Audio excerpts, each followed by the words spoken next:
लखनऊ में अरबपति पिता की हत्या में भयंकर ट्विस्ट आया है। सिर्फ 21 साल के बेटे अक्षत नहीं बल्कि 17 साल की कृति पर भी कई सवाल खड़े हो रहे हैं। आंख आंख में आंसू आंसू कुछ भी नहीं थी। इनकी बिटिया भी किसी से बताने नहीं गई। बेटी का क्या रिएक्शन था? दिलचस्पी इस बात की भी है कि ठीक है, बेटी बिल्कुल साइलेंट है, एकदम सदमे में है। लग रहा है कि उसका भी कुछ हाथ हो। ऐसा है।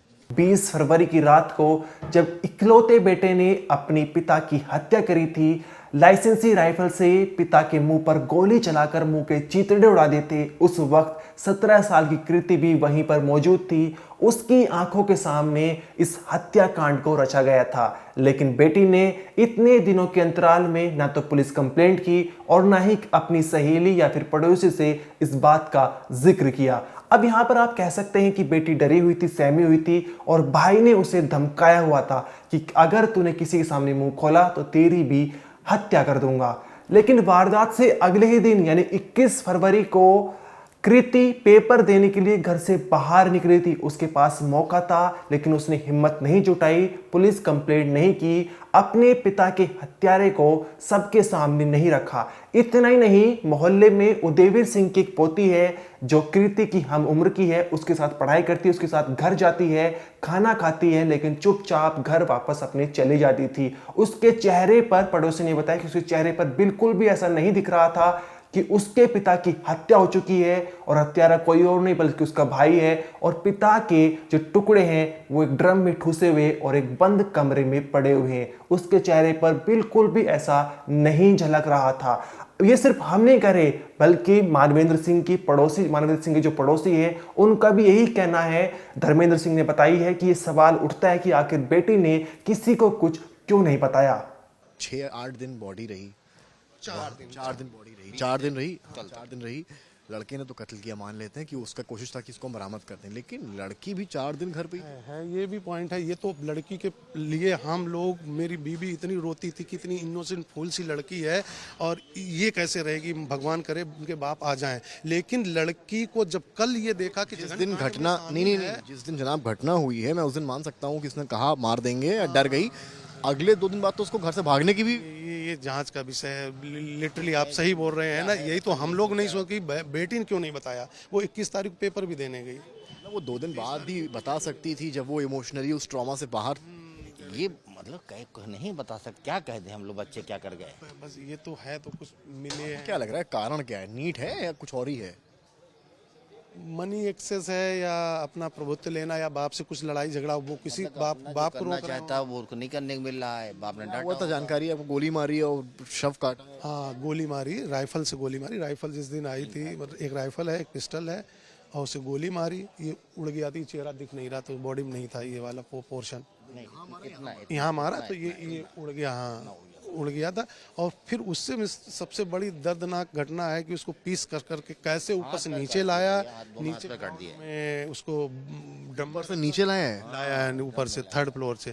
किस समय लाया, क्योंकि फ्लड जलती है, मतलब वो जब हम लोग सोते थे तो वो एक्टिव होता था। इस फ्लोर पे दिखाइए जरा, सामने 1st फ्लोर पे तो किराएदार हैं, ऊपर भाई हैं, तो पर भाई है, ठीक है, तो बीच पे किराएदार है। तो बॉडी नीचे ला रहा है तो किसी को पता ही नहीं चला।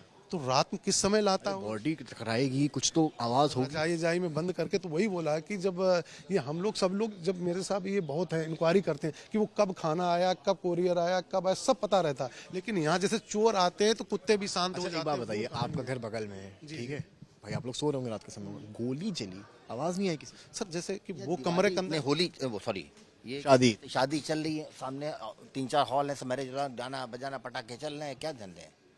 आप लोग से क्या कह रहे थे? कह रहे कि हमारे पिताजी दिख नहीं रहे, हमारे पिताजी दिख नहीं रहे। आंखों में आंसू थे या केवल आंख में आंसू आंसू कुछ भी नहीं थी।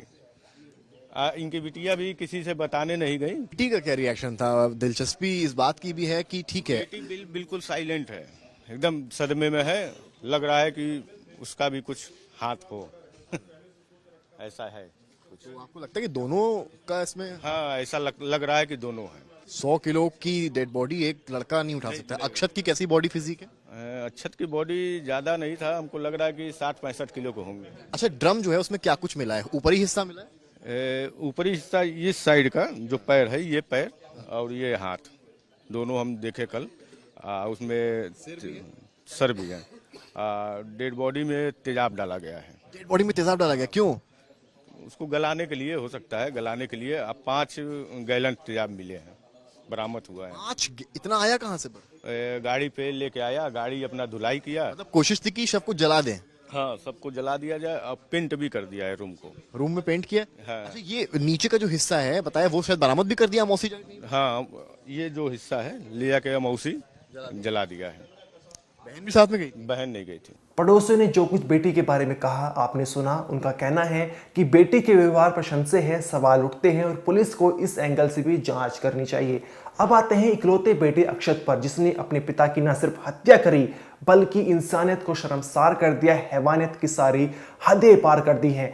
यहाँ पर अक्षत ने सबसे पहले अपने पिता के मुंह पर लाइसेंसी राइफल से गोली चलाई, मुंह के चीथड़े उड़ा दिए। उसके बाद आरी खरीद के लाया, अपने पिता के टुकड़े किए, सर को धड़ से अलग किया और टुकड़े करके ड्रम में ठूस दिए। ड्रम को 3rd फ्लोर से नीचे ग्राउंड फ्लोर पर लाया और एक कमरे में बंद कर दिए।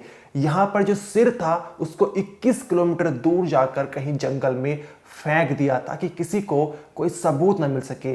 और पड़ोसियों के सामने एक कहानी रच दी कि पिता दिल्ली चले गए हैं और कहा 20 फरवरी को सुबह 6 बजे कोई झगड़ा हुआ था जिसके चलते वो गुस्से में दिल्ली चले गए और 21 फरवरी दोपहर के समय में वे आएंगे। लेकिन उसके बावजूद जब पिता नहीं आते तो पड़ोसी दोबारा पूछते हैं कि आखिर मानवेंद्र सिंह कहाँ गए। उसके बाद बेटा एक कहानी बनाता है कि पिता गुमशुदा हो चुके हैं, लापता हो चुके हैं, उनकी कंप्लेंट करनी पड़ेगी। अब यहां पर सवाल उठता है कि आखिर अक्षत ने क्यों अपने पिता को मार दिया। एक कारोबारी पिता जो शराब कारोबारी था, जिसकी पैथोलॉजी की लैब थी, क्यों उसकी हत्या कर दी, क्यों जो है हंसती खेलती जिंदगी को पूरी तरह से उजाड़ दिया। इसके पीछे की जो वजह सामने निकल कर आई है वो ये है कि पिता अपने बेटे को नीट क्वालिफाई करा के MBBS डॉक्टर बनाना चाहते थे, लेकिन अक्षत का कहना था कि उसे MBBS में कोई इंटरेस्ट नहीं है। वो पैथोलॉजी लैब बेचकर लॉन या फिर रेस्टोरेंट खुलवाना चाहता था और अपने पिता से कहता था कि अच्छा बिजनेस चलेगा, लेकिन पिता इस बात से बिल्कुल भी उससे सहमत नहीं रखते थे। अब यहाँ पर पुलिस ने कैसे इस केस को खोला है और आखिर इसके पीछे की असली वजह क्या है, क्या सच में नीट है या फिर कोई और साजिश छिपी हुई है। क्योंकि पड़ोसी यही मानना है पड़ोसियों का भी कि हमें भी लगता कि सिर्फ नीट की वजह से एक बेटे ने अपने पिता की हत्या कर दी है, इसके पीछे जरूर कुछ वजह छिपी हुई है। तो इस वीडियो में आपको पूरी कहानी समझाएंगे। नमस्कार, मेरा नाम अनिरुद्ध और आप देख रहे हैं क्राइम तक। यहाँ पर ये पूरा परिवार जो जालौन का रहने वाला है, लेकिन काफी समय पहले लखनऊ में जो है आशियाना सेक्टर L में एक बहुत ही आशियाना मकान बनाया, जहाँ पर आप 3 मंजिला ये मकान देख रहे हैं। 3rd फ्लोर पर पिता अपने बेटा और बेटी के साथ रहते थे। 9 साल पहले माँ की मौत हो चुकी थी। 2nd फ्लोर पर चाचा चाची रहते हैं, जो चाचा जो हैं वो उत्तर प्रदेश पुलिस में है। और वहीं जो नीचे जो है गेस्ट रूम है, पार्किंग है, तमाम तरह की यहाँ पर ये मकान बने हुए हैं। यह इतना ही नहीं, आप इस कॉलोनी में सेक्टर में जितने मकान देखेंगे वो सारे आशियाने मकान हैं। परावर में जो है धर्मेंद्र का मकान है, जिन्होंने उनकी बेटी पर सवाल उठाए थे, जो है बहुत ही एक्टिव पर्सन दिख रहे हैं।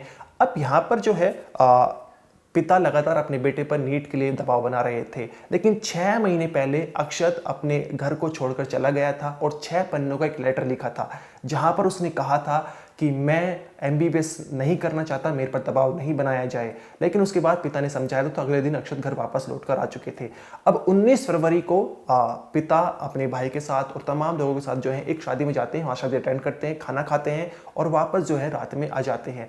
अब 20 फरवरी की रात में क्या कुछ इन दोनों के बीच में बातचीत हुई, पिता और बेटे के बीच में कुछ झगड़ा हुआ, इस बारे में अभी कहानी सामने नहीं निकल कर आई है। लेकिन गुस्से में आकर अक्षत ने लाइसेंसी राइफल उठाई और अपने पिता की हत्या कर दी। उस वक्त बहन भी 17 साल की कृति भी वहीं पर मौजूद थी।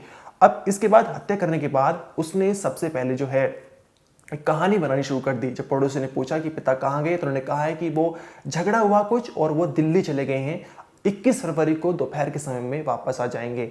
अब यहाँ पर सबसे पहले जो है वो बाहर से आरी खरीद कर लाया। आरी खरीदने के बाद उसने टुकड़े किए और टुकड़े जो है ड्रम में ठूस दिए और सिर को 21 किलोमीटर दूर एक इलाके में फेंक दिया। अब यहाँ पर ड्रम के अंदर टुकड़े ठूस दिए थे। ड्रम को जो है 3rd फ्लोर से नीचे ग्राउंड फ्लोर पर लाया। अब यहाँ पर सवाल उठता है कि चाचा चाची जो 2nd फ्लोर पर रहते हैं, क्या उनको इस बात का बिल्कुल भी पता नहीं चला? क्या ये रात के समय में इस पूरी वारदात को अंजाम दे रहा था? यहाँ पर सवाल ये भी उठता है कि गोली की आवाज़, राइफल से एक गोली निकली थी, तब भी, और सुबह 4 बजे के आसपास की बात है, लेकिन तब भी किसी को पता नहीं चला। उस वक्त तो शायद रात में जो है आवाज़ तेज सुनाई देती है, लेकिन तब भी किसी को क्यों नहीं पता चला, ये बहुत बड़ा सवाल उठता है। जब 21 फरवरी दोपहर के समय तक पिता मानवेंद्र सिंह घर नहीं लौटते तो पड़ोसी लोग अक्षत से फिर पूछते हैं कि आखिर पिता कहाँ चले गए। तो अक्षत यहाँ पर एक कहानी और बुन देता है। वो कहता है कि पिता लापता हो चुके हैं, गुमशुदा हो चुके हैं, उनकी कंप्लेंट लिखानी पड़ेगी।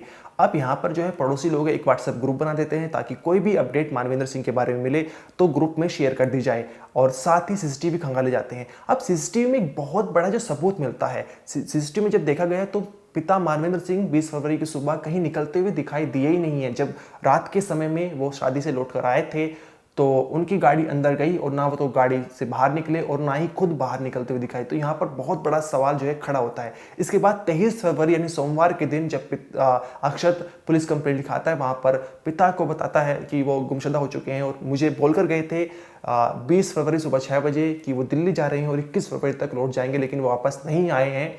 तो उनकी जो है कंप्लेंट लिखाई, एफआईआर दर्ज कराई, गुमशुदगी रिपोर्ट लिखाई गई। लेकिन पुलिस जो है खंगालना शुरू करती है और पुलिस जब सीसीटीवी देखती है तो उन्हें कहीं ऐसा कुछ दिखाई नहीं देता कि पिता जो है घर से बाहर निकले हैं। अब यहाँ पर सीधा सीधा सवाल जो है पुलिस का बेटे पर जाता है। बेटे से सख्ती से पूछताछ की जाती है और उसके बाद वो एक नई कहानी बना देता है। वो कहता है कि पिता ने खुद मौत को गले लगा लिया है और मैं डरा हुआ था जिसके चलते मैं झूठ बोल रहा था। लेकिन फिर पुलिस सख्ती से पूछताछ करती है, तब वो पूरी कहानी बताता है और सच कबूल करता है। वो कहता है कि हाँ, मैंने ही अपने पिता की हत्या करी है, मुझे नीट के लिए प्रेशर बनाया जा रहा था जिसके चलते मैंने अपने पिता की हत्या कर दी है। उसके बाद जो है पुलिस उस घर में पहुंचती है, वहाँ पर बेटे के हाथ में हथकड़ी डली हुई है और ये उसी आशियाने मकान में पहुंचती है, 3rd फ्लोर पर पहुंच जाता है जहाँ पर पूरी कहानी बता रहा है कि यहाँ पर मैंने अपने पिता को गोली मारी थी। और उसके बाद जो है पुलिस ग्राउंड फ्लोर पर पहुंचती है जहाँ पर ड्रम के अंदर टुकड़े ठुसे हुए थे, सिर छोड़कर बाकी का जो हिस्सा है शरीर का वो ड्रम के अंदर था, टुकड़ों में बाहर निकाला जाता है। तेज बदबू आ रही थी। जब उससे पूछा जाता तो बाकी के कहाँ, तो वो कहता कि मैंने 21 किलोमीटर दूर कहीं फेंक दिए हैं। अब पुलिस जो है क्राइम सीन पर ले जाकर वे खोजे जाएंगी पूरी तरह से, लेकिन इस मामले में जो कहानी सामने लेकर आई बहुत ही चौंकाने वाली है। लेकिन अभी सवाल बना हुआ है कि सिर्फ नीट एक वजह थी या इसके पीछे कोई और भी वजह छिपी हुई है। इस वीडियो में इतना ही। आपका जो भी कहना है कमेंट सेक्शन में जरूर बताइए। आप देखते रहिए क्राइम तक।